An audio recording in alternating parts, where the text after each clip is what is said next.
Hello শিক্ষার্থী বন্ধুরা, আমরা যারা 2025 সালের অনার্স প্রথম বর্ষের পরীক্ষার্থী, আমরা দীর্ঘদিন ধরে কিন্তু ওয়েবসাইটের প্রবলেমের কারণে ফর্ম ফিল আপ করতে পারি নাই, বা আমরা সেখানে একটা নোটিশও দিয়েছি। সো কিভাবে আমরা ফর্ম ফিল আপ করবো, তার জন্য আমরা ওয়েবসাইটে যাব। ওয়েবসাইটে গিয়ে আমরা লিখব www.ems.nubdlogin। এটাতে আমরা ক্লিক করে দেন আমরা ইন্টারে ক্লিক করব। ইন্টারে ক্লিক করার পর আমরা এরকম একটা দেখতে পাবো যে এখানে অনেকগুলো অপশন আছে। আমরা ইএমএস এটাতে আমরা সরাসরি ক্লিক করে দিব।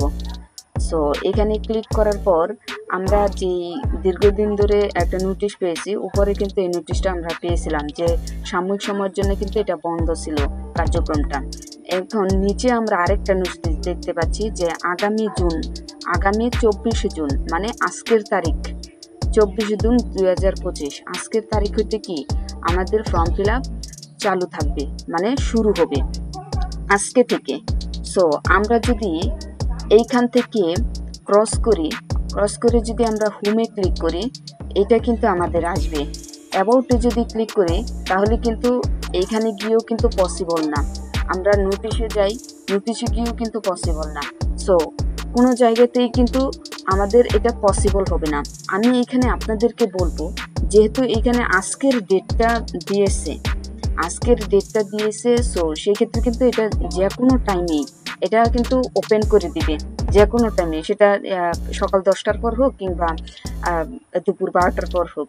আমরা কিন্তু কিছুক্ষণ পর ট্রাই করব, আদারওয়াইজ কিন্তু আমরা আবারও বিভিন্ন প্রবলেম ফেস করব, যেহেতু অনেক স্টুডেন্ট। সেই ক্ষেত্রে আমরা তাড়াতাড়ি ফর্মটা ফিল আপ করার চেষ্টা করব। যে ফর্মুলা আছে ওই ফর্মুলা অ্যাপ্লাই করার মধ্যে দিয়ে আমরা ফর্ম ফিল আপটা করবো। সো এই নোটিশটা কিছুক্ষণ পরেই চলে যাবে। তো অনেক বেশি ধন্যবাদ। আর আপনারা ফর্ম ফিল আপ করার জন্য অবশ্যই রেজিস্ট্রেশন নাম্বারটা কারেক্টভাবে দিয়ে লগ ইন করবেন। ধন্যবাদ।